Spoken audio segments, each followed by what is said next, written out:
Well, the sport of hockey can be a weird game at times. I'm your host, Kirby Lupol, joined alongside, I guess, my solo co-host here for tonight, Chris Scott. Chris, the Panthers win it in overtime, 2-1. And I want to put up on the chat here for everyone in the chat. Appreciate everyone already chatting away here. Chris, the Patriots post-game stream record all-time is now 1-7-1. What happened tonight here, Chris, grabbing this win? I thought you were supposed to be commander of the tank. You know, you're right about that. There's only one person to blame for this. That's Nick Levine. Ding.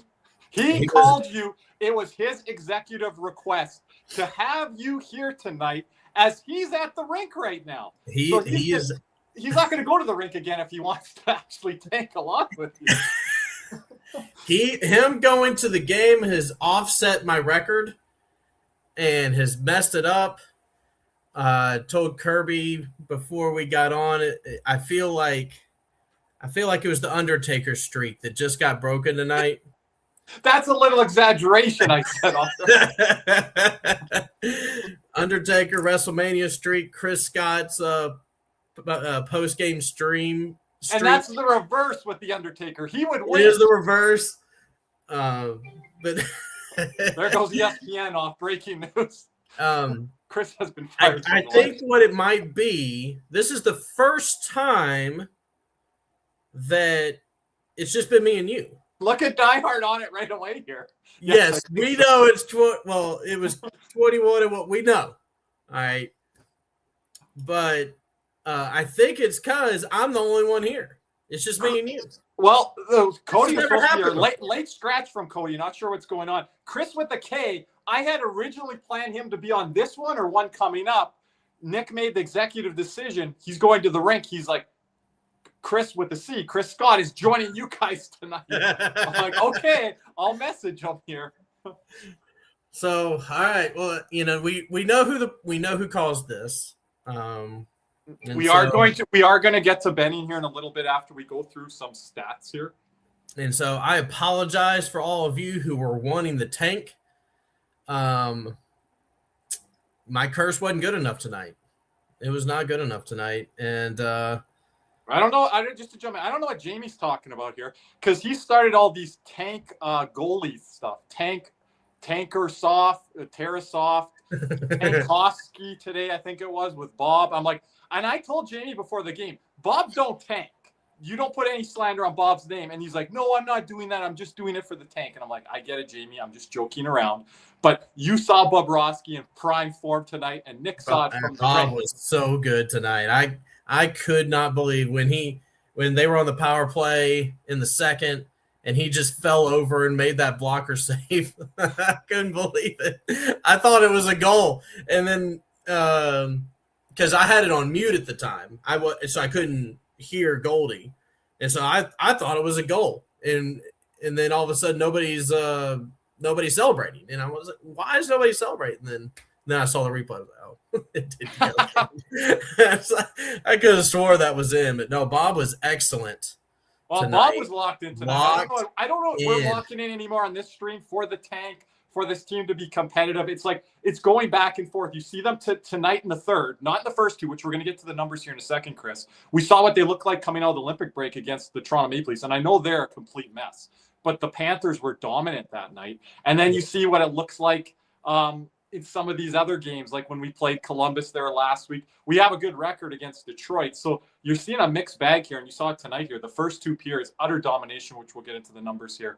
And then the Panthers having that good third there, Chris. Yeah, and even in the Panthers were even trying to lose tonight. Verhaeghe wasn't playing. Marchand's obviously out. Who's the other one that was out tonight? Lundell was out tonight. Well, Belinkus was out tonight, but I don't think that hurts the team.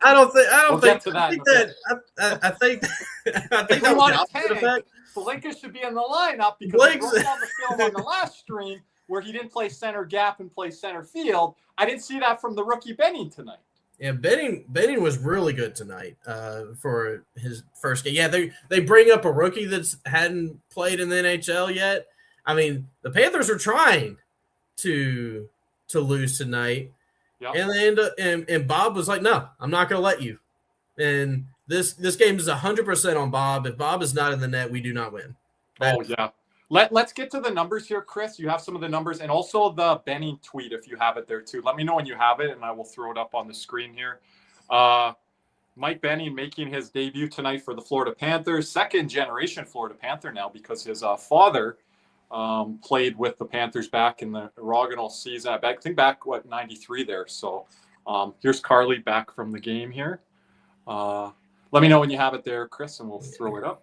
Yeah, let me give you a minute here. For whatever reason, I'm sharing the wrong screen. Let me put it back on the right screen. Not sure how it switched.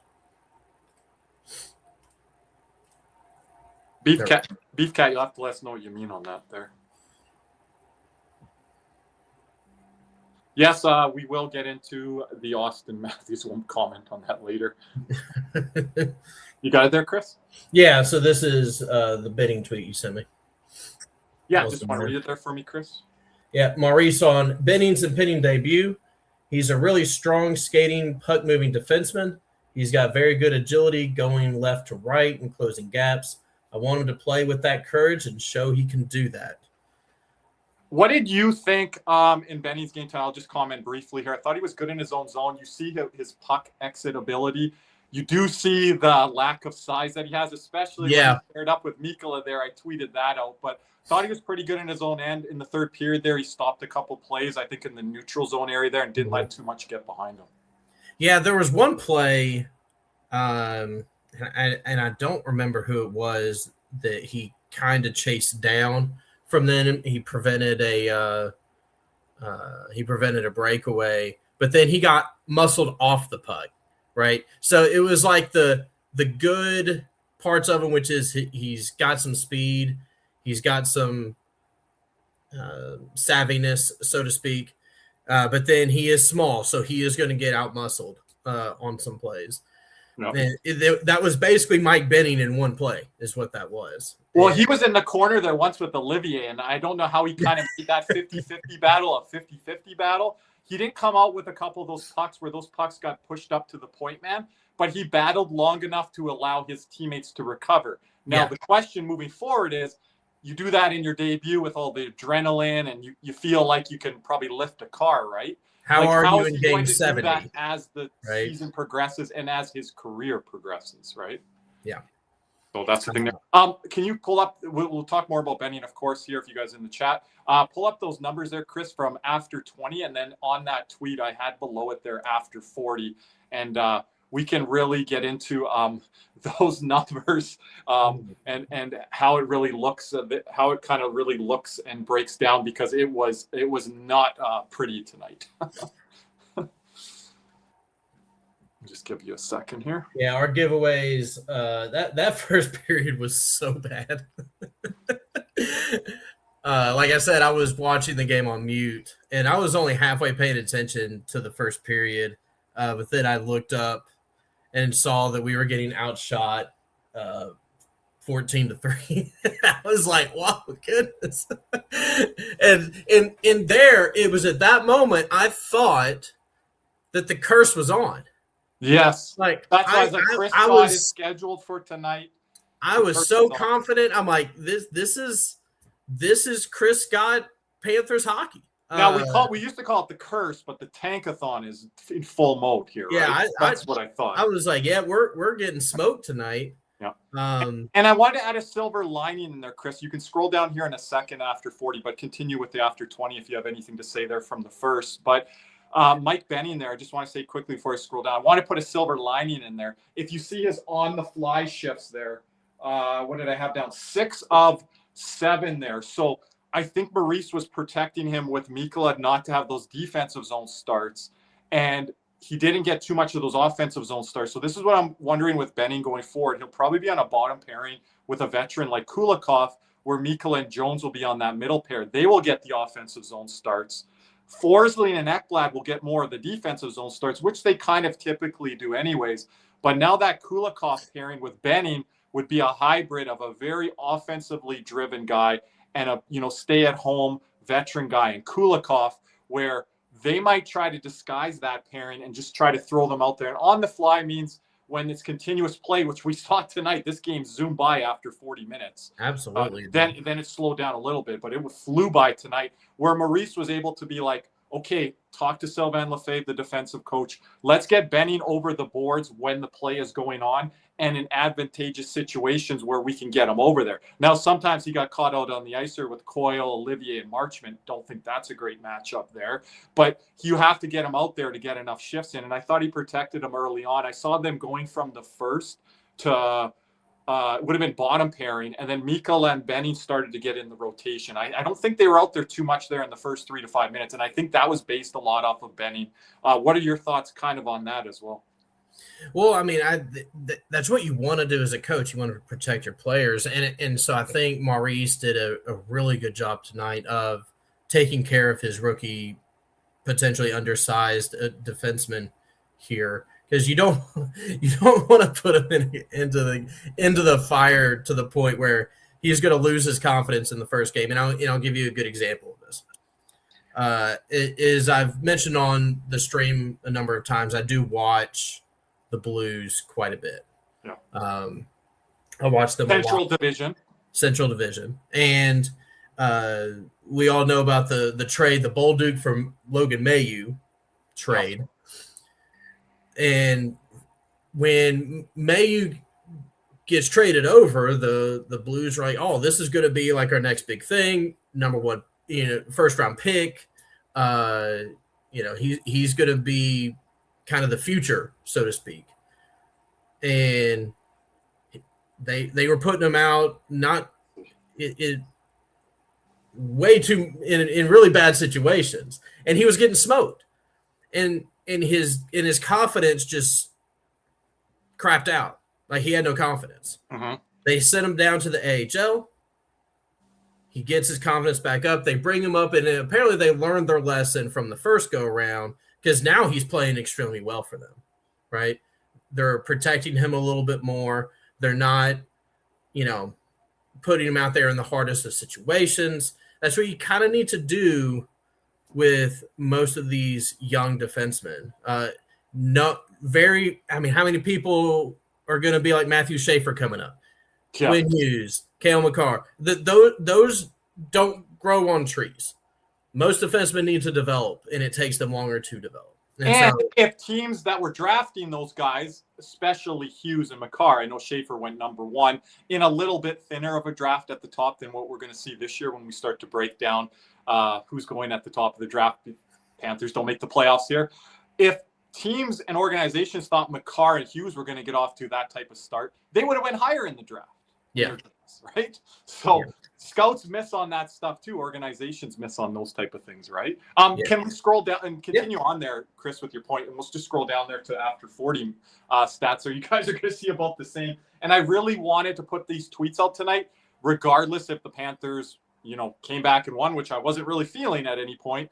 But you can kind of look at these numbers and see kind of what the game is and how skewed it was. And I think the eye test matched kind of with the metrics tonight, Chris, through 40. Yeah, absolutely. We were looking at the deserve to win a meter, and for whatever reason, it was showing 50-50, and we were both like, well, that's not right. I refreshed the screen. It is since updated to the correct number. But yeah, it was. Yeah, I think it was 82% after 40, the deserve to win a meter. Yeah, it wasn't quite 82%. I think I think I have it up here. Yeah, we'll get that up here in a minute. We'll get up there later. But yeah, it was a rough 40 minutes. It was a Bob masterclass tonight. Rock for us. For those Bob slanderers that you like to call them. You don't really have a lot to say tonight, except you might be mad at him because if you're wanting to tank. That's the only thing you can really get. That's really the only thing is maybe you get mad at him because he didn't let us tank or he didn't help us tank. Yeah, I don't even know if we can do the tankathon tonight if we qualify. We'll have to see after the break and refresh it and see where we're at. That's true. We gotta wait for all the other teams to finish. Yeah, most of those games, that will be over maybe here in a little bit. We'll probably do it after the break here in the next maybe 15 minutes. If we can still do it, we're going to look through the numbers and all that. Chris, we want to show did you want to show the game card or did you want to show Money Puck box scores here? Because I did want to talk about faceoffs, and then I wanted you to talk about some of the guys in the game here tonight. Panthers, Blue Jackets as well. Let's start with like the face-off stats. Really just the box You score. got it there? Yeah. Go ahead there, Chris. Right. Let me move this sucker over. Yeah, if you can. Yeah, it's not letting me. Not okay. I can take this down if you need it. There we go. Yeah, face-off percentage ended up at 58.5%. I think you were telling me it was like 63% after the second period. I mean, at 65, it might have been around there. Yeah. Nick Levine has entered the chat. It is your fault, Nick. Nick, we have established this. Nick, is it your fault because you asked Chris Scott to come on this stream, and also you went to the game time? You haven't been to a game. I don't know what Nick's record is on the year of late, but I know Nick does collect wins at the rink. He's not kind of a mush at the rink. Yeah. So to be fair, I don't think it's his fault because he demanded I was on the stream. It's his fault because he went to the game. That is what caused. Look what he's saying now. I think he's just trying to bait us or whatever, and the chat. Wow, so he's going to talk about that now. He's going to be off of our Dallas Cowboys from the NFL offseason and back onto the Panthers and what they need to do to make the playoffs. Yeah. That's Nick. But yeah. But what were you saying there on the stats? It really was the first 40 minutes. It just looked like we were dead in the water. We didn't really have a whole lot going on. It seems like any shot we had, it was one and done. It really just, we couldn't sustain a whole lot. But starting in the third period, I don't know where we got some energy, but we got some energy. And it may have been because we started on the power play. It was the first power play for us that night. Mm-hmm. And so maybe that's what got us started. Obviously, we did score with Bennett scored. Maybe that's what kind of jump started us a little bit, but we got some life in the third. That's where we were finally getting sustained pressure. We were getting good shots on net. We were not just hemmed in our own zone like we were in the first 40. You know, maybe Columbus ran out of gas from just beating us up too much. I don't know really what it was, but we played a lot better in the third than we did in the first two. And I really, Kirby, we were laughing about it before we got on. Yeah. That Columbus at the very end of the game had an on-man rush with like 5 seconds, less than 10 seconds. Yeah. And I could have swore that was going to be a goal. I was like, this is it. Yeah. This is my moment. I was thinking of you in that moment. I'm like, this is because Chris is coming on tonight. This is going to be a goal here. Could go off the freaking ref in the corner and bounce back out and off the post. Like, we got a good bounce. Like with you on the stream, we got a great bounce on that first goal. Reinhart picking that spot, the crossbar, goes straight across to Bennett, and then Bennett just has the gaping cage to put the puck in. And heck, even the game-winning goal. It had eyes going through.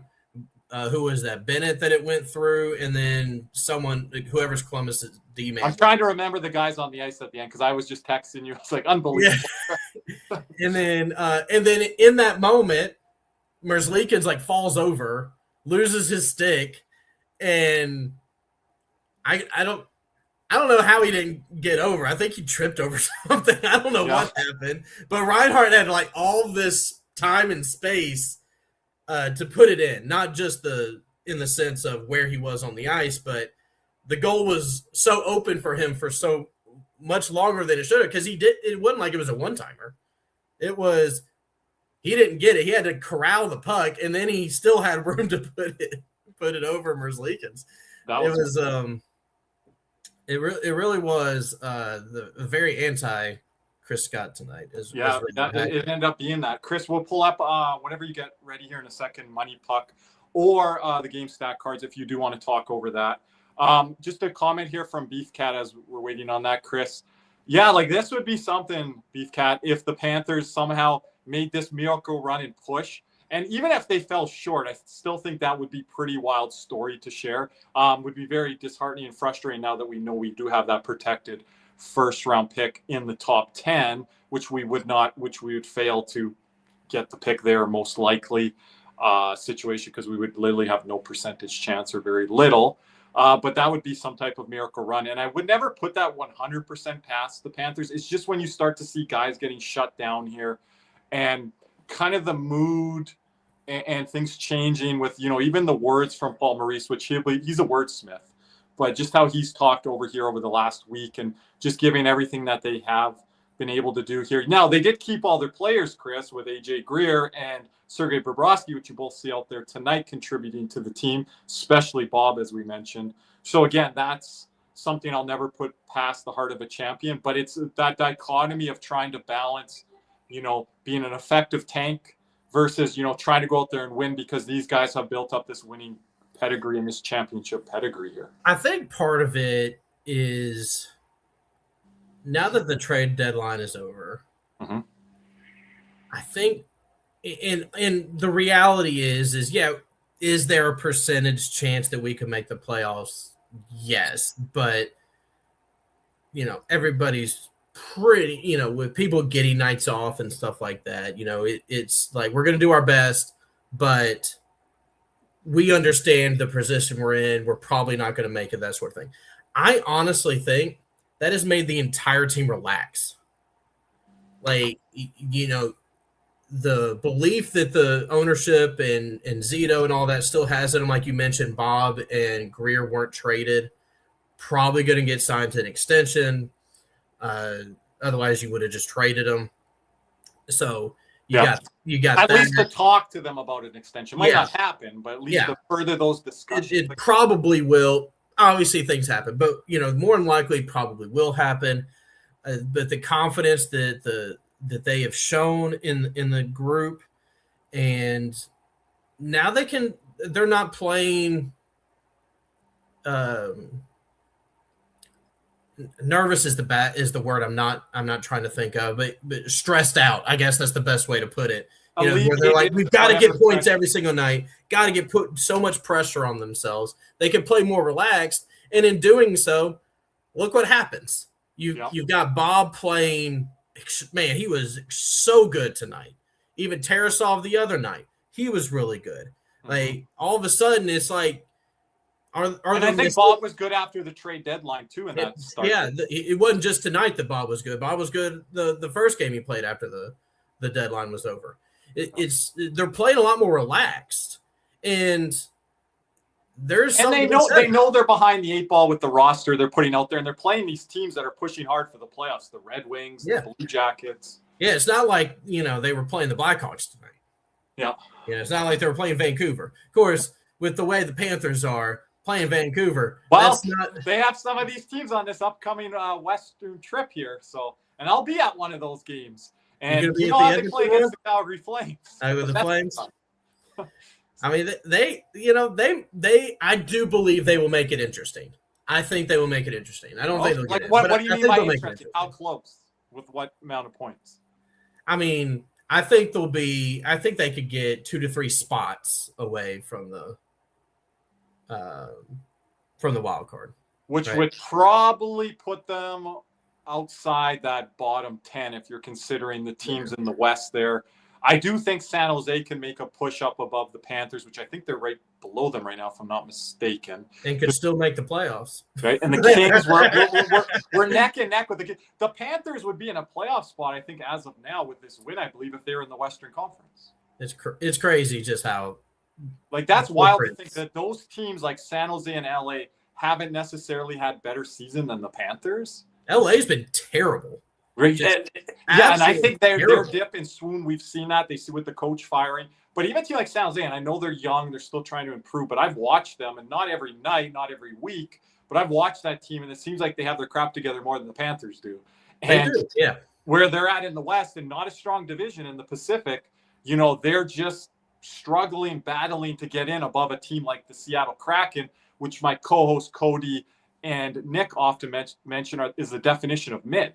So there's Seattle and Utah have been in those 2 playoff spots in the wild card position out west for the last, I think, 2-3 weeks here.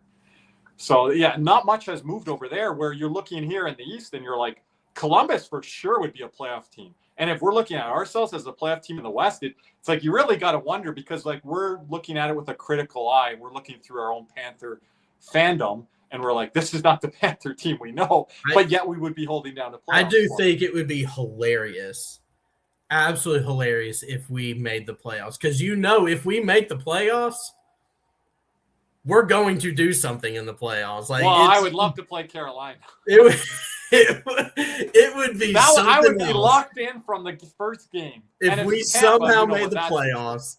Right? I guess, Buffalo would be an interesting case study in itself if it had been Buffalo. I think it's Carolina. Are they first in the Eastern Conference right now?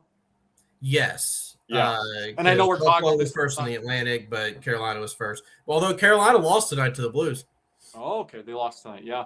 They've been in some high scoring, some high event games. I have this question on the screen from David D here. If the Cats really make a push here and get closer, like you mentioned, Chris, do you think Barkov and Jones suit up? Marchand maybe out until playoffs, ? I think the Jones, I'll speak on Jones, you speak on the other guys.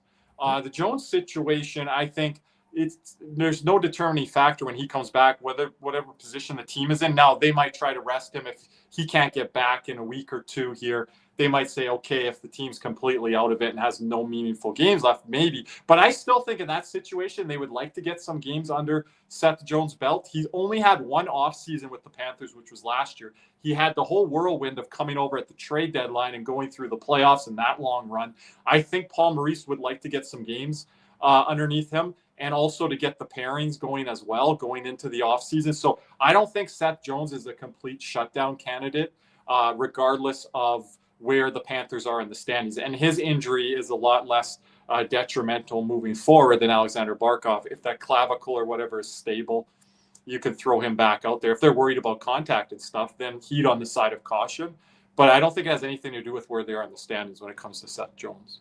Yeah, I agree with that. I think Jones will be coming back regardless of where we are in the standings.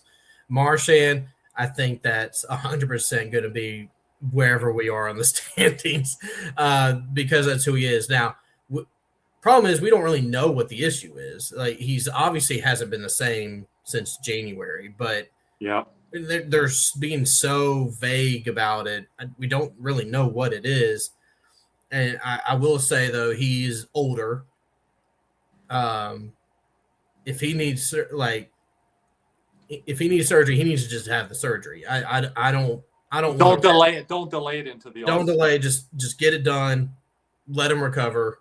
I would much rather have that, because it's not just this year. It's the next few years that we have him. Barkov is definitely the most interesting one to me.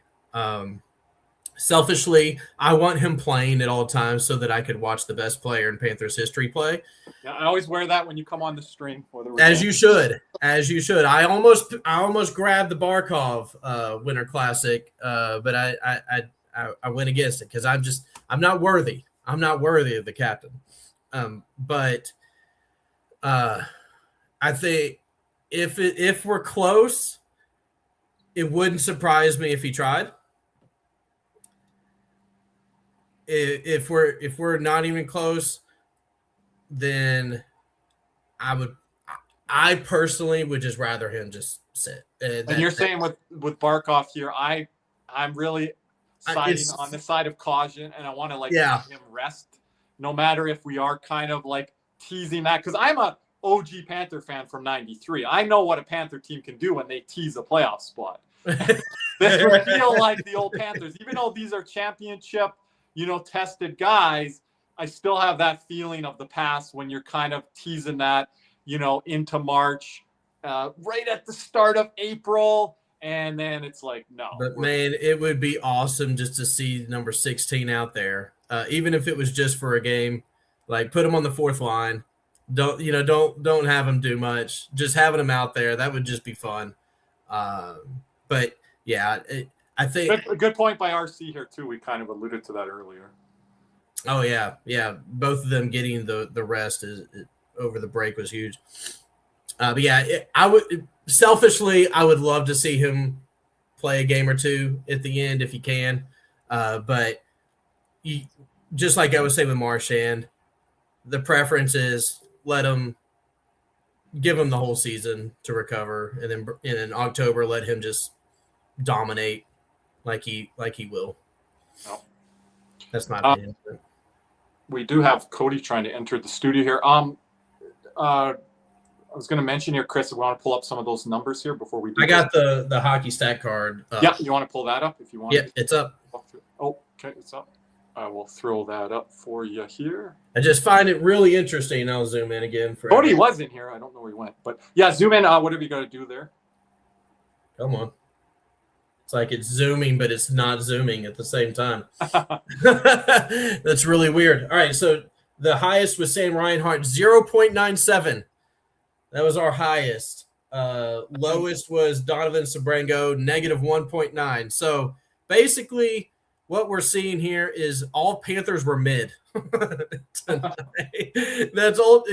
It doesn't have Bob on here, so but yeah, Bob would be the savior of the stat card here. But basically, Panthers were just mid. Although I will say, Mike Benning was our best defenseman tonight, according to the stat card, 0.57.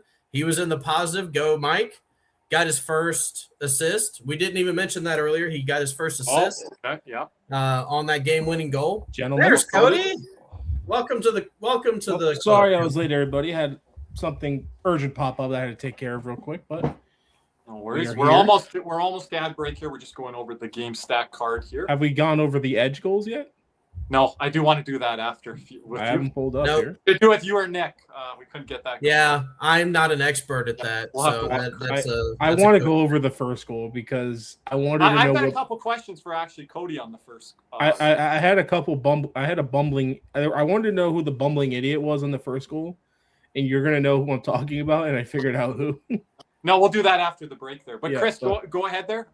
Yeah. Oh, so before I do that, Carly, I think it's Carly that's asking what jersey I'm wearing. I'm wearing a custom jersey with my name on it. 22 is my hockey number. So asking there in the chat. It is. It's mine. Yeah. 22. So it was before I got it before Bjornfoot or whatever. Came in there. It is not his jersey. It's a custom jersey for me. Hello, Antonio. Look at Antonio. So excited here tonight, Chris, because we won the hockey game. Remember, he has a black curse is over. No, it's all Nick's fault. Yes, because he was at the game. He canceled out my curse. It's all his fault. There's the record for everyone coming in now. So, but I don't know if we're gonna get to the money puck stuff. But Columbus Blue Jackets were dominant in the dot tonight. I think Boone Jenner was over 85%. They had another centerman that was right around 70, 80%. So, yeah, they were really dominating in the draw there. We lost to the deserved a widow meter? I know you're surprised, Cody. I'm really not, but if we can scroll down there, guys. What's the expected goals here? Just keep going. Yeah, sorry, I was closing out that. Yep. Yeah, there's our Columbus 3 expected goals. So, and we'll scroll down there to Columbus there if you can, Chris. We'll pull up all the way down through that. Mason Marchment.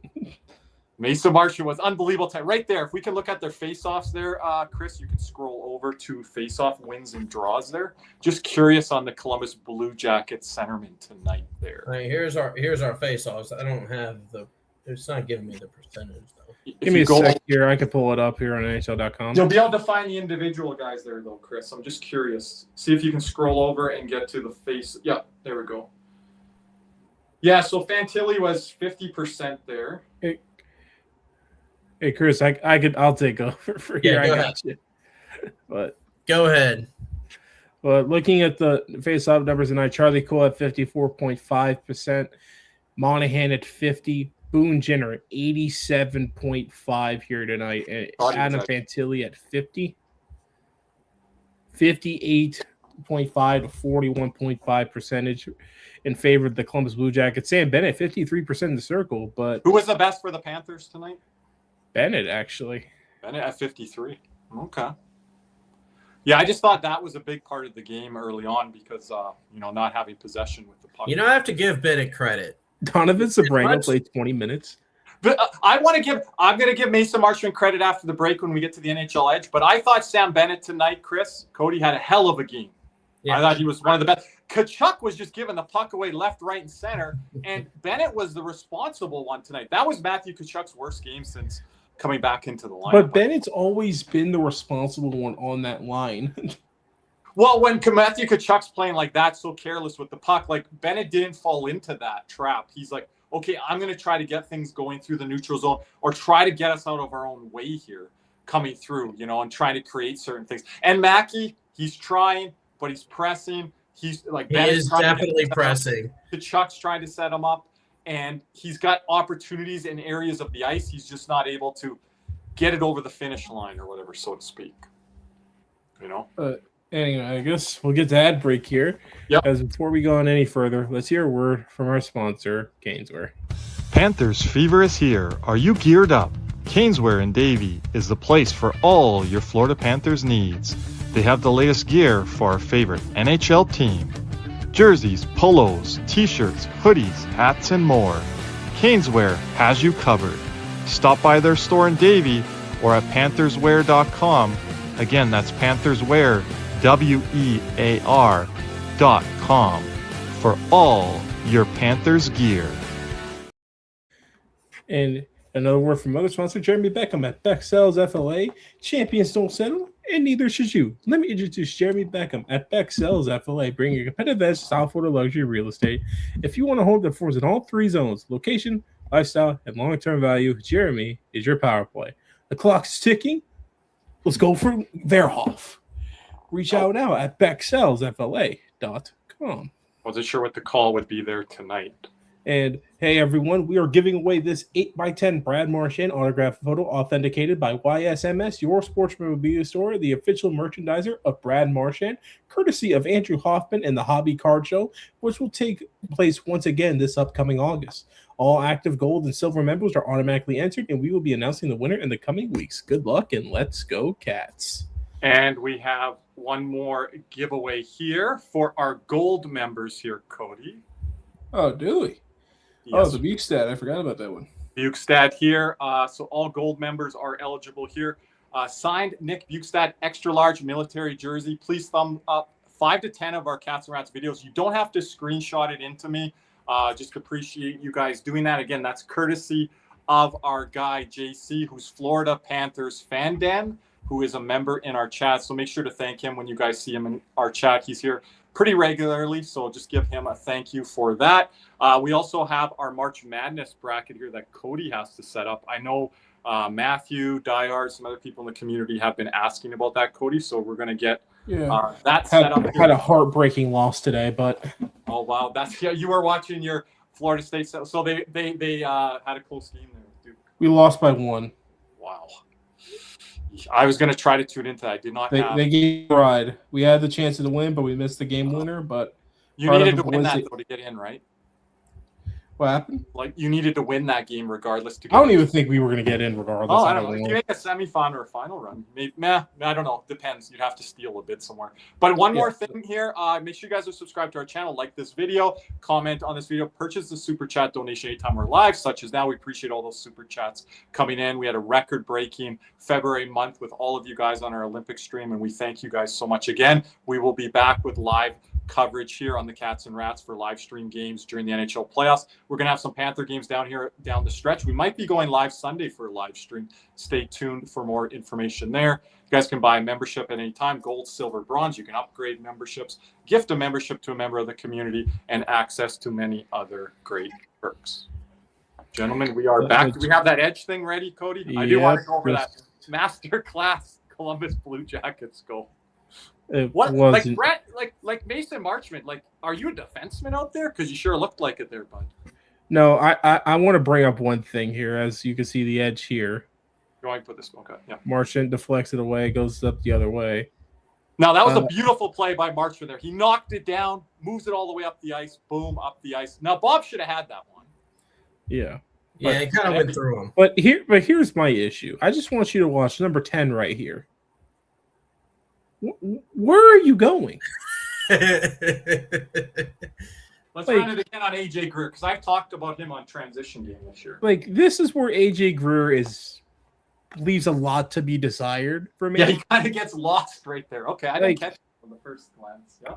I'm sorry. Like, no, I saw it across my screen. I just saw a Panther player run across my screen and did nothing. Can you go back, Cody? I want you to go back and see. Everyone watch who the Panthers were trying to set up on the back door there. It's lovely. Mikola. Our star winger.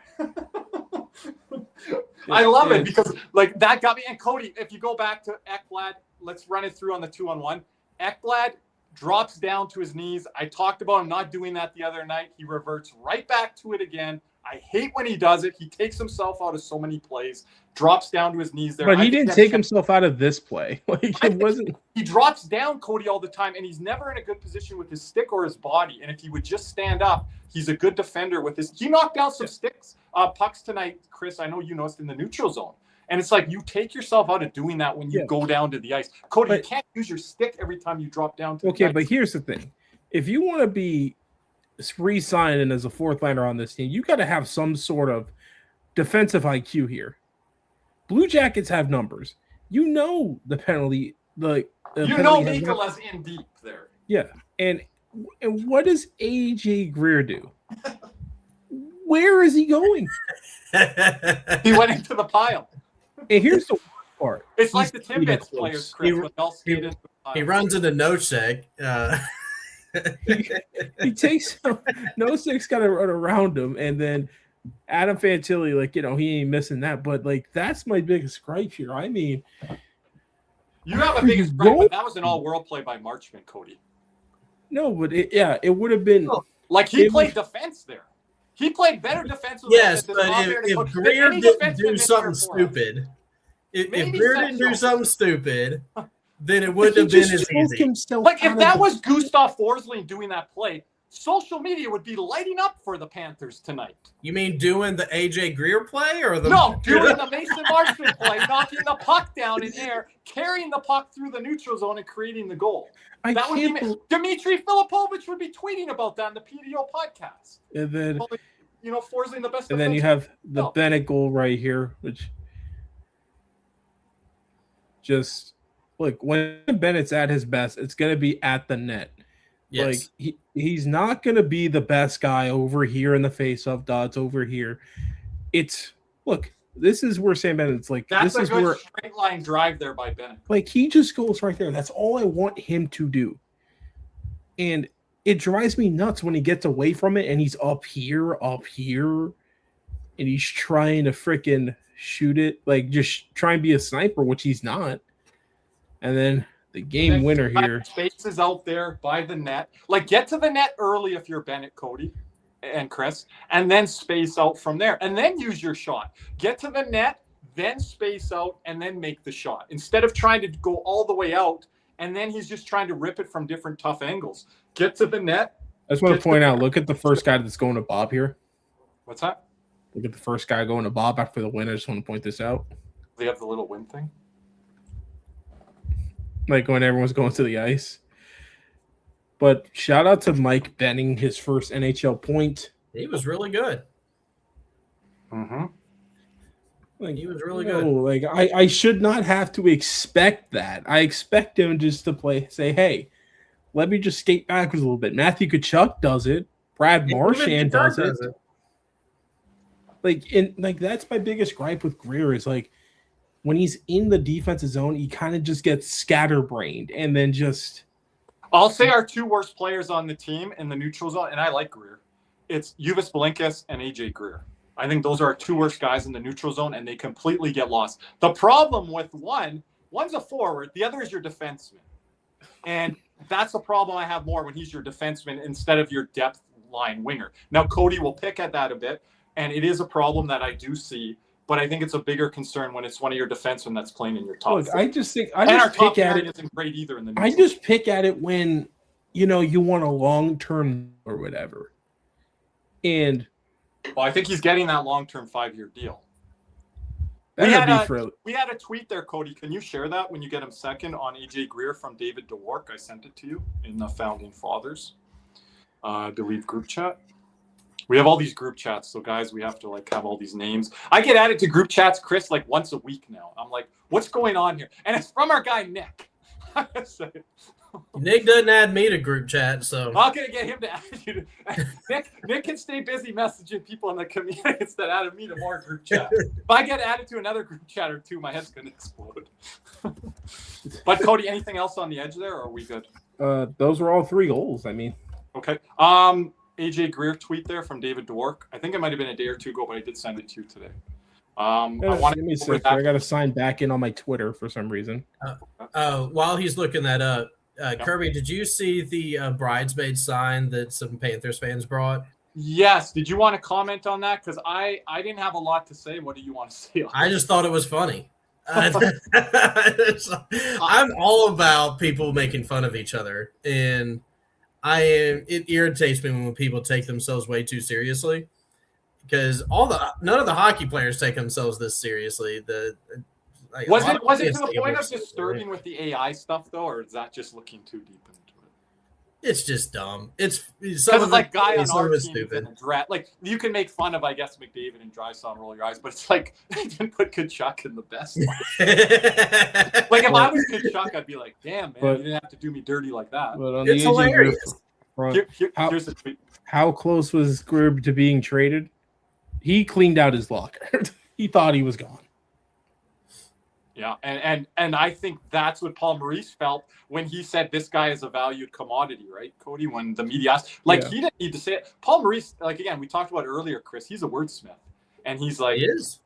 Yeah, it's probably like he's gone here. And I put it at like 80-90%. And I think this tweet kind of verifies that you're in the 90 percentile or higher. We will maybe never know. Did we hear anything of why he wasn't moved? Of the asking price? Were they asking for a second? I don't think you're getting a first for him.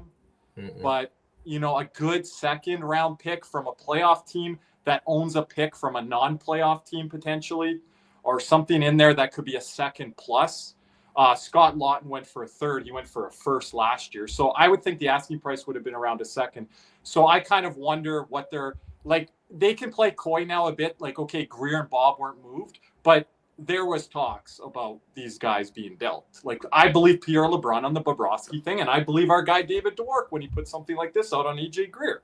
So I think it was pretty close and a lot closer with AJ Greer as we see. What do you think the definition is of long-term deal in this situation? For a fourth-liner, anything more than 3 years. And I heard I was thinking 4 $2 million or just under $2 million. Like, I was thinking 4. I think it's going to be just under. At 4 years, not 4 mil. Chris, you think 4 years? I think that's what my thought was when I saw it. I was like, it sounds like 4 years to me. I think that's why I was asking. Yeah, I just saying this is just what I feel, nothing that I heard. But I feel it's very silly on AJ Greer's part and his agent and his team if he takes anything less than 4 or 5 years. If he's taken 3 or less, why did you not go to market? Especially when you look at a guy like Tanner Jeannot, who's just living off a 20-goal season that happened 6 years ago. That's crazy. And what did he get again, Cody? 6 by 3.5 with a full NMC. Yeah, and the MMC. He ain't getting the NMC. Zito, I swear, do not give him the NMC. I'm sick of it. We can't have our entire team having NMCs. So right now, the percentage of guys with some type of clause in the NHL is at 37%, I believe. I heard today Lou Lamoriello, he never used to hand out no trade or modified no trade clauses. He gave one to Pierre Engvall in that deal where he got 7 years or whatever. So Lou didn't hand out no trade clauses, and he even got one. So I wonder when this landscape changes. There's starting to be pushback. You always remember Pierre Engvall, which is actually kind of funny. It's crazy that he got one. And it's crazy. We mentioned someone the other day. I can't remember now, but he's like a third, fourth line guy, and he has a no trade clause.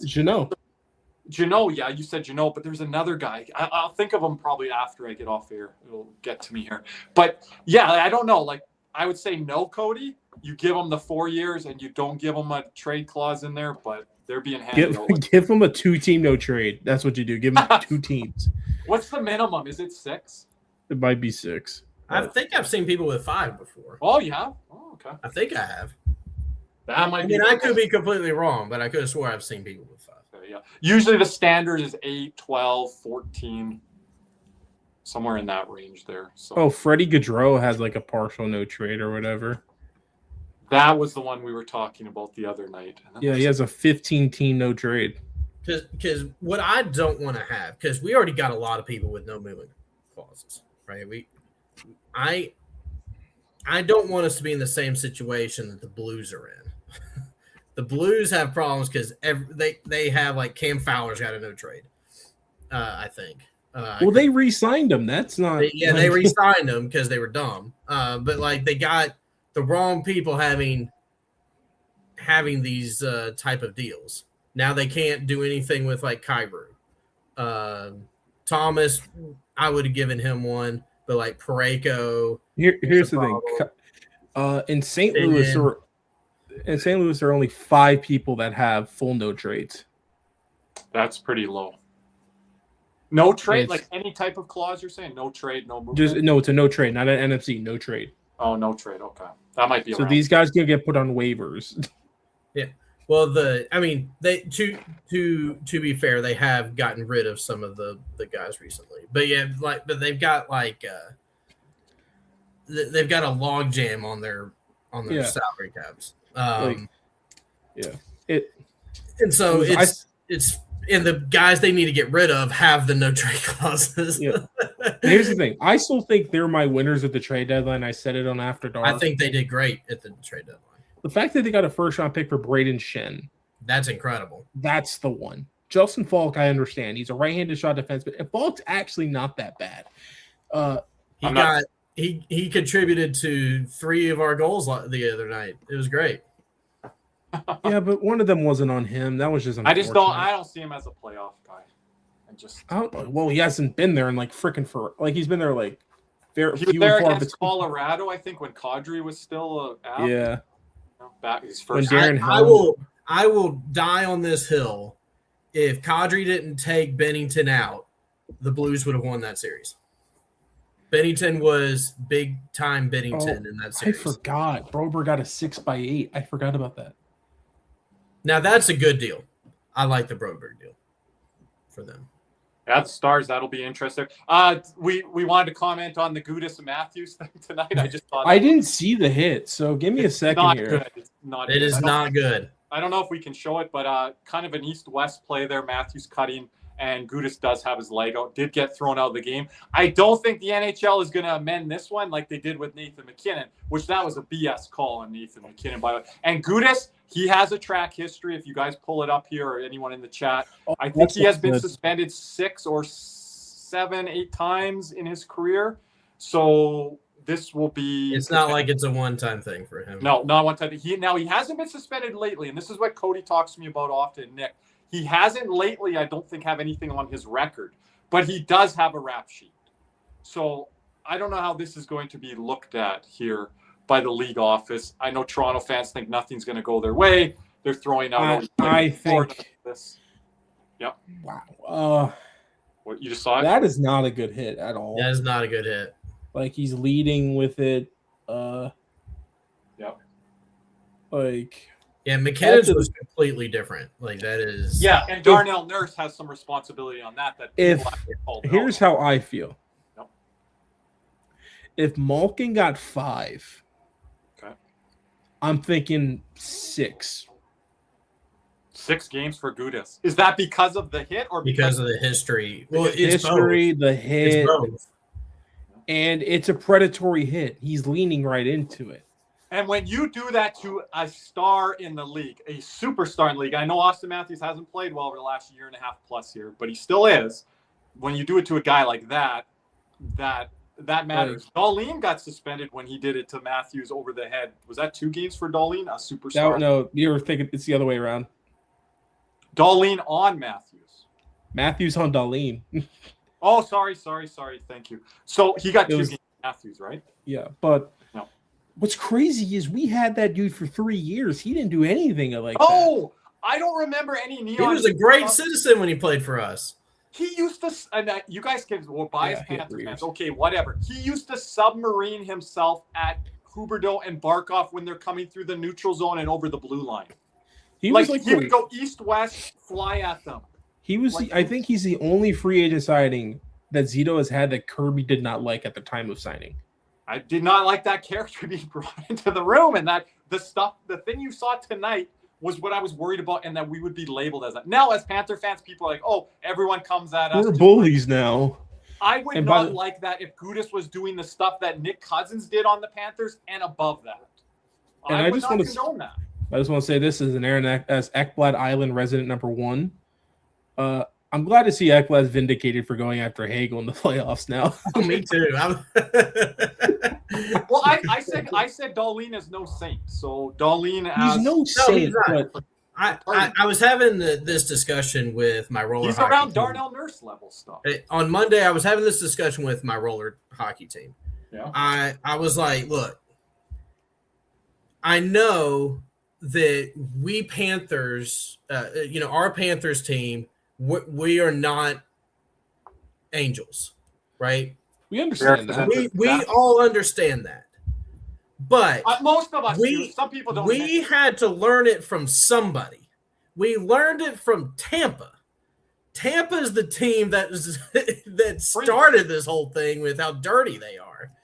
And so we just learned it from them because we got spanked in the playoffs, 2 years in a row. We had to change our game to be like theirs. From Kucherov and other guys. Yeah. And here's they're the thing. star players. And here's the thing. Ever since Tkachuk put Kucherov in his place the first time he met Tampa Bay as a Panther, yep, Kucherov has done nothing. On my other podcast that I'm no longer with, I commented there and fans did not like it. I said Matthew Tkachuk made a statement there. People said, I don't like the time and place of that, Kirby. I'm like, when enough is enough, you have to make a statement. And maybe it cost us that win that night, but look at how much it's meant since then, Chris. Yeah, I would be the first to admit I was wrong. I was on the side of I didn't like it. Oh, no, I think me and Kirby were in the minority. I think me and Kirby both liked it. And I'll be the first to admit I was wrong there. That was I didn't think it would mean this much, Chris. I didn't think it would end up like this at all. And Kucherov being ghost-like in the playoffs, but I thought that made a statement that night, and it was going to make a statement moving forward. Yeah. And it made even a bigger statement than I thought. Looking back on it, I was 100% wrong there. But you were in the majority. Fans didn't like that. And I was like, well, I'm trying to defend the Panthers tonight after a post game, and everyone doesn't like it. I'm like, I'm usually the guy that calls them out and critiques them as the coach and the critical eye. And I'm like, I like this because it means bigger message than that night and those 2 points. And that was early in the season. That was our national. Yeah, it was like the first time we played them, wasn't it? Yeah, like second or third or fourth game. It was like it was still October. Yeah. Yeah. It may have been the home opener. It might have been. Yeah, I think because because I don't know why I remember the season. It wasn't Tkachuk's first game as a Panther. No, because here's the thing. We started off the season on a 3-game road trip. Minnesota. We went to we did. Tkachuk's first game was against the Islanders. Islanders, yes. Okay, sorry. The second game was against Buffalo. Okay. Remember Colin White had that bar down goal or whatever? Confused. That was the season after, I think.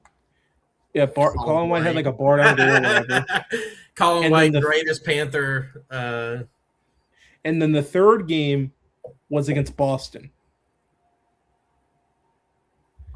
And then we came home, and that game was an ESPN Plus game. Was he running around in that Boston game? Tkachuk? I don't remember. I think we got slammed in that game. That was where Mark Stahl got danced by Pasternak. Yep, that's it. And Gudas was out. Mark Stahl got danced around by a lot of people. Gudas cannot be out there on the ice with Mark Stahl. Please, never again. Please. Listen. Get my boy out there. I know a lot of people don't like Mark Stahl or anything for a plethora of different reasons. His play on the ice, I just feel bad for him because I knew he was just old. He was old. We just had no one else to put in that spot. It was sad. No one else. Colin White tied the game with the 6-on-5, and he was the extra skater out there. Was that the game? I think that's the same game. No, it might have been. I was like, Colin White. Yeah, the thing was like,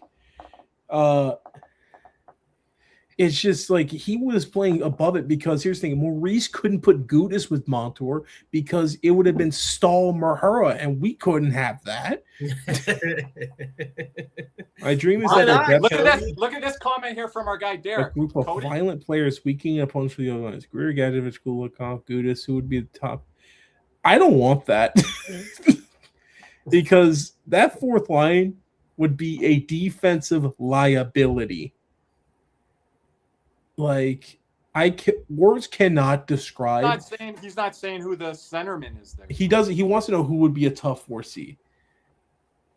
But he wants a tough guy, so not like someone Michael McCarron would be my answer. I was about to say McCarron would be the. But here's the thing. Here's my thing. Here's my thing. He can win faceoffs. I think when he got hold on Klapka, he's center, right? With the Flames? Might be. Could he play there? Klapka? He's a big boy. You're about to see him, aren't you, Kirby? Yeah, see him. Are you going, Lomberg Kirby? out there with Lomberg. Are you going? Yeah, I'm planning to go. Yep. But here's my thing. I think the most underrated player from our playoff run last year was Tomáš Nosek. And I'll stand on that one. Because for the whole run? What happened? For the whole run of playoffs, you mean? For like the second half of the run ever since he got inserted back. Okay. When he got inserted in. Yeah, that's fair. Because he didn't start off the playoffs. No, we had it was Nico Sturm. No. If you're gonna say second half, that's fair. Yeah, I think Nate Schmidt would be the guy overall. Overall, yeah, but Nosek created a lot of those chances for that fourth line. And he held it together defensively. He won those big draws when they were out there for icings after plays against Edmonton. Like, people don't realize how big those little face-off wins were. Now, it was the difference. Go through the puck over glass, which won't be talked about in Panthers. Yeah, but that was such a bad break. Yeah, that was a bad break. Although I was mad at the time. I wasn't mad. I was ticked off. I don't think I wasn't mad at him. I was just like, because sometimes people don't understand this. If they haven't played, sometimes the puck just lays on your stick at a certain angle, and you're trying to clear it, and it just I get takes off on you. But it doesn't make me any less mad at the time when it's game one of the freaking Cup final. It could be both in the same. No? But your point is correct, though, Cody. He was definitely in the right. But question: do we re-sign him? No, I don't think so. I think we go and get it back. I like it. I think Utah likes him too. If you want to, yeah. But like I said, my guy's Scott Lawton. That's who I want. For 4C? Yeah. Whew. Would he accept that role? What? Yeah, I don't know, Cody. And what are you paying him? I don't think why he was. If he wanted that role, Cody, he would go back to Toronto with Berube or the new coach. I don't know if he'd want to go. Wouldn't you want to win? I think he still has hockey left in him to decide where he wants to go for playing. Yeah, but if you ask me today who would want, I would want to. Someone will probably overpay. Isn't he 29, 30, 31? He's probably around that range. Yeah, because I don't think he's on his last contract. If he was on his last contract, we can have that discussion. I think he'd probably be looking at a longer term deal, and I don't think that's. But maybe what if he wants to maximize his value? Maybe have like a pillow deal, so to speak, where he can regain his form. Have a 1-year deal with the Panthers and then clean up right after that, like every other player has. Yeah, I mean, that's fair. The only player that hasn't cleaned up due to the freaking I'm not was Nick Cousins. What's that? The only dude that didn't really cash in after those cup runs was Nick Cousins. Like financially. Yeah. But he's had a good steadhold position with Ottawa. Yeah. He's done well. I'm not going to lie. That's who I see Greer as is Nick Cousins. Not the exact player, but the type. I think a little bit more scoring. I get type-wise. But also Nick Cousins has done well for himself at multiple stops. I think Nick Cousins has better hands. He's got some sneaky hands. But then again, that's because he was a scorer in juniors. Greer's never been a scorer. He does unleash it from time to time, but it's not all the time. Like it's once every 10, 12 games. You're kind of like, okay. It doesn't seem to reappear more than he can go on a little mini 2-game heater, and then he'll go away. But here's my thing. I don't think Greer scores the goal he scored to win the series against Toronto. But you don't think Greer is more of a consistent scorer than Cousins? I think so. I think Greer would have scored that. No, Greer would not have pulled up like Cousins did. I'll stand on that one. Greer's too headstrong. Cousins pulled up. Look, I know he ran over Nosek on that play tonight, but I think Cody. It's interesting. Cody defending Nick Cousins over Greer. Cousins he has pulled out some of those kind of shots this season. I like both guys. I like Greer now. I like Cousins with us, but I also don't like some of the stuff Cousins would do. No, I didn't like any of this. Greer, is this what you're saying, Cody? Greer more won't answer the bell, where Cousins will, but Cousin also, he kind of gets that rat. Greer would answer the bell, but Greer doesn't have. He squeaks away too. They both don't go toe to toe with a guy. Yeah, but Greer doesn't go over the line like Cousins does, so Greer doesn't have to answer the bell. He has had to a couple times. But he's answered it pretty good. But when I think fighting, I think Gadjevich is the fighter on this team. You haven't seen it this year because he hasn't played. And whether Derek agrees with it or not, guys, I think Greer grows 3-4 inches taller when Gadjevich is in the lineup too. 100%. He's a lot tougher when Gadjevich comes there with him. And I'm not Gadjevich, the toughest heavyweight. We didn't say this off the top, Chris. The toughest heavyweight in the league is Matthew Olivier. He was taking out our new Cole Reinhardt tonight. Oh my God, the linesman had to jump in there. He would have been. I felt bad for Mike Benning. Poor Reinhardt would have got his butt. I felt bad for Mike Benning. Olivier was speaking to the new Reinhardt in French tonight. In that little scrum there, I was like, "Oh boy, man!" And Olivier had 25 family and friends in the crowd tonight. He was starting to fill up. Was his family snowbirds too? Probably. They tweeted it out tonight, Cody. Oh yeah, he was watching the Blue Jackets stream. Yeah, I had the Blue Jackets stream tonight, but they also tweeted it out on Blue Jackets have a bottom 5 play-by-play guy. Oh, I don't want you to offend our boy Ryburn with his cousin on the color side. Is that his cousin? No, Jody Shelley. Oh, no, not Jody. Not Jody. I like Jody, but yeah, the color guy Mears, I don't really like him. His voice just doesn't have it. And they score or something. No. Score. Like what the? Score. Zach. I don't like the press play-by-play guy. The press play-by-play guy is boring. You hear him more than name. I just know him for his OT call. Yes, sir. No, the yes, sir. It just drives me nuts. I like a yes, sir. No, doesn't work. No. I like the color guy. I can't stand was Trip Tracy. I can't stand him. I love former Carolina Hurricane, now Seattle Kraken, John Forsland. That's one of my favorite guys. Hey, what do you say? If you give me John Forsland, and I like Randy Moeller, but you give me John Forsland and Mickey Redmond together, I'm ready to go. Put Mickey between the benches and just let Forsland call it up in the booth on his own. Darren Pang I like as a color. Darren Pang is amazing. Have Darren Pang down there in the box or Mickey upstairs. That would be a great 3 tandem team there. Yeah. Like I said, but currently, who is my favorite announcer? Oh, I like you there. Bob Acusen is your favorite. Yeah, well, choosing for me easily. He's a national guy, Cody. He's really good, though. He's really good. He has the best score call out of anyone right now. Who did he work with? What regional team? He actually has never worked for like a regional so he got the national job out of not being a regional guy. No. You know what he is? He's the radio guy for the New York Jets. And like but that's crazy. He's got none to cheer for in those games, so that's why he saves his voice for the national broadcast. How do they have any tape on him with doing New York Jets games? What's he saying in there? Just shitting on the Jets? Was he funny or something? I think he does a lot of like college football too, doesn't he? He did, yeah. He does. He does college football. But that's crazy for you not to. Like Kenny Albert, he works with the Rangers right now, right?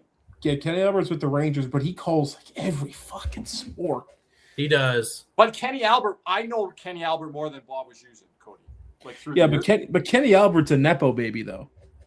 Oh, okay. Marv Albert. Marv. I just miss he still does play-by-play, but he just doesn't do hockey more. I just miss Gary Thorne. I loved Gary Thorne. He's on the Mount Rushmore of hockey commentators, and I'll stand on it. I like him. He oh my gosh, I miss him. Back 90s, 2000s. Oh my gosh, there was no one better than Gary Thorne. And Bill Clement was good. I think he was the color. Bill Clement was really good as the color guy. Barry Melrose was great. Oh, Melrose. Melrose is he's a character. My first ever podcast project that never got off the ground. Our first guest was going to maybe be Bill Clement. So it'd be nice to interview him one day, or Gary Thorne. Gary Thorne would be a good one, Cody. Dude, because look, Gary Thorne has the most iconic call in hockey history off the floor on the board. Mm-hmm. That is quotable. I'm just saying, Bob Cole is in there with Gary Thorne. You guys, you didn't grow up on Bob Cole. I did. He's in there. He's got a lot of iconic calls. But I'll put Gary Thorne in there. I know Cody will say Doc Emmerich. I heard Doc growing up, Cody, in my teens, and Doc is more known for his voice, though. I like how he tees up a game, and the video games and how he did that. That's iconic stuff. But your guy Paul Romanek, used to work with TSN, Cody. He was so good at it. He used to be on the video games back in the day. So Paul Romanek. I still think the best thing you could do as a hockey commentator is you just say score and the player's last name, and you let the moment ride. I thought you were going to say the best thing as a play-by-play guy is to be on this Mount Rushmore of video games and be iconic forever with multiple generations. I think that's pretty. Paul Romanek did that. Jim Houston did that. Gary Thorne did that. Bill Clement. Yeah, but I still think my favorite all-time in any sport is Kevin Harlan, easily for me. That's another example for video games and real calls. No, but March Madness, he does a great job when Furman beat, I forget who that was a couple years ago, when the dude just threw the ball away. And by the way, March Madness coming up. I can't wait. Cody's already locked in. I got to try to work around to see my Gonzaga Bulldogs coming up. So we'll work around it. And Gonzaga choke again like they do every year. They had the tournament of the year last year against Houston. They gave it all they could. I don't love our team this year, but 3 losses, 30 wins, pretty impressive. New conference next year, Chris. Who y'all moving to? The Pac-12, I think, and there's going to be teams coming in from all over. You're moving to the Pac-4? It's the remake. I can't remember. You guys are laughing. Who's left in the Pac-12? Wazoo and Oregon State? They're in there, I believe, but there's going to be other teams in there. We come from a conference that doesn't get a lot of respect, through the years. So it'll be better, and there'll be teams added to it as well. Remember, Gonzaga, they're the only team in all of college basketball. They don't need to have a football program, and they get all the revenue come in, and we can do what we want. I don't know why. I got an ESPN update that says Shai Gilgeous-Alexander broke Will Chamberlain's record with 127 games scoring. I thought that said he broke his. I was about to say the same thing with 127. I thought he scored 127. I was like, no way. Bam that's the most random 80-point game I've ever seen. It's so random. It's it's Wilt. I've been sending Cody stuff about that off air. It used to be Wilt and Kobe. Now it's Wilt and Bam. Cody, I say it, and R.I.P. Kobe Bryant, all that. Wasn't the biggest Kobe fan. He'd chuck up shots with the best of them. People forget that. Oh, some bad Laker teams. And you're not going to defend the Lakers. He definitely did a lot more in the latter part of his career. Everyone forgets because when Pau Gasol... who's he going to pass it to? Nick Young? Yeah, he didn't have anyone to pass it to. What's that? He didn't have anyone to pass it to. Now, that's also partially his fault. But it was partially guys didn't want to play there. Yeah, because they wanted to play for the Boston Celtics, the best organization in the NBA. And the best thing Kobe could have, and guys like that are ball handlers, and me knowing basketball quite well, is you have a big guy and he shuts up and he doesn't say anything. He's a low maintenance dude. Which was Pau. Pau's nothing bothers me. Whatever you got to do, Kobe. And that's what ball heavy guards like. And but he had the hunger to win, and he had the Mamba mentality, which some of these NHL guys don't have in them. that we're going to be talking about here down the stretch when we do these live Dude, streams. I can't wait to watch the playoffs to just be like, oh, Barkov wouldn't have done that. But we can't be. Hey, I say that now. We want to have hockey fans in here with us. I'll probably take this down or cover it up. But Panther fans, yeah, you're going to join us here. But I want to be a little bipartisan, like have like kind of a non-biased call of things. But we're going to have our own emotions with some of these. It's going to be tough to be non-biased in a Tampa Carolina game. But I don't want to be like a whole shit fest for the whole game. Like, I might no, I'm gonna react. I want every playoff game to go to overtime because I don't have to. I want to call every game as we see it and talk about the history of the series a little bit as we go. Yeah. You know, so it'll be fun. Chris, join us. Yeah, because me and Kirby off air the last couple of years have watched games together, and yeah, talking on the phone or between a period, and we're just like, what the hell are they doing? Like we watched the Vegas Dallas when Vegas was like the 8th seed or whatever, and they played Dallas in overtime, and that overtime was so bad. Cody talks about Florida Carolina 3-4 overtime. That Vegas Dallas game was rough. That took the cake. Was that game 7 in that series or game 6? Maybe game 5 or 6.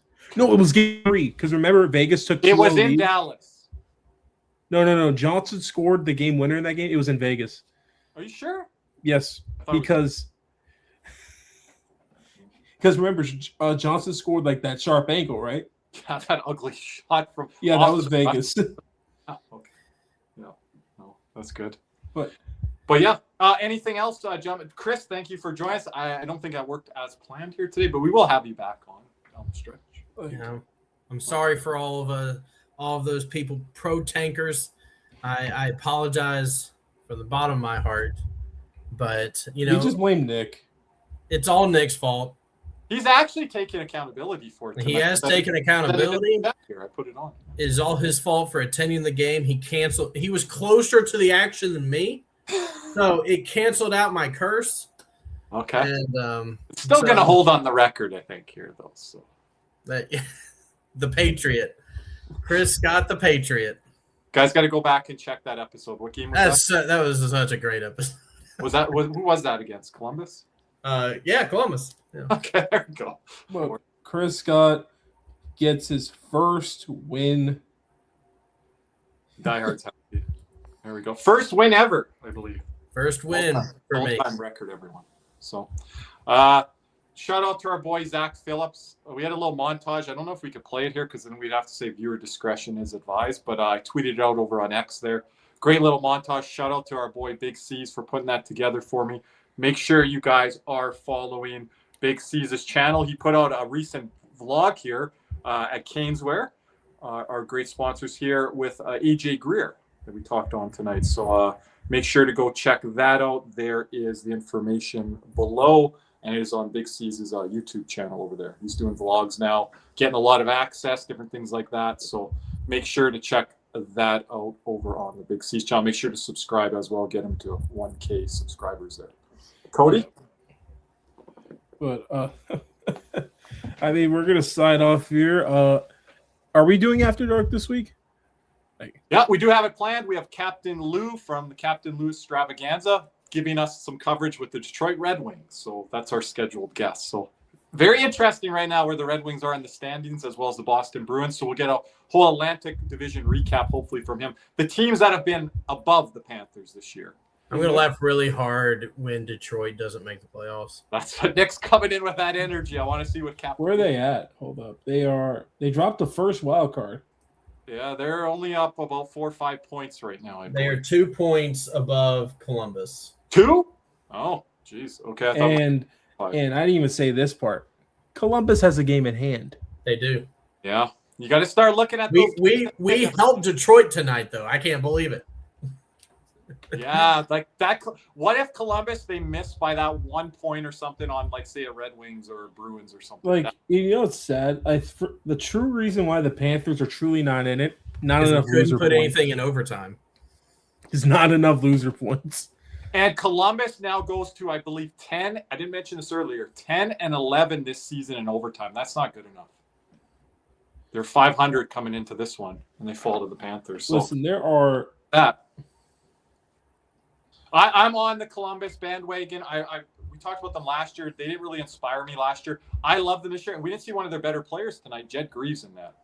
I know Merzlikins played all right, but I didn't like Merzlikins' rebound control, just like I didn't like John Gibson's there the other night with Detroit. So their goalie, I think the guy they got to run with, Jed Greaves, he's been great this year. Had him in the Cats and Rats Fantasy League, have watched him close. Smaller guy, I really like his athleticism, and I think he gives the team a lot of shout out to the Toronto Maple Leafs winning their first game in a month. Yeah, I had a tweet ready for the weekend. Now that might go kapoof because there was a lot of futility numbers there with I think what was the stat out there? There was some football team that had won since the Seahawks.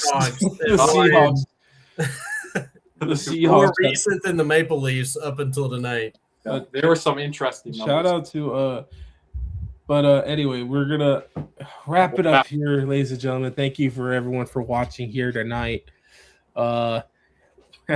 Once again, give shout out to our sponsors, Caneswear and at Jeremy Beckham. Make sure to get your memberships to join in that Brad Marchand giveaway. You are automatically entered. Then we will be joining that very, very soon. Yeah, Saturday night after dark for the Brad Marchand. Yep. All right. So 2 days. Get your memberships now. And once again, shout out to our boy Chris Scott for joining us here tonight on his first win in 2 seasons. Including playoffs. But anyway, and as we say, thank you to everyone here for the absent Big C's, Lucero and Nick J. Levine.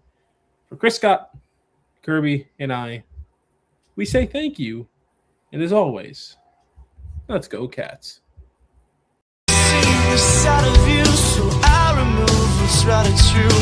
The beating undivided, all the voices in my head.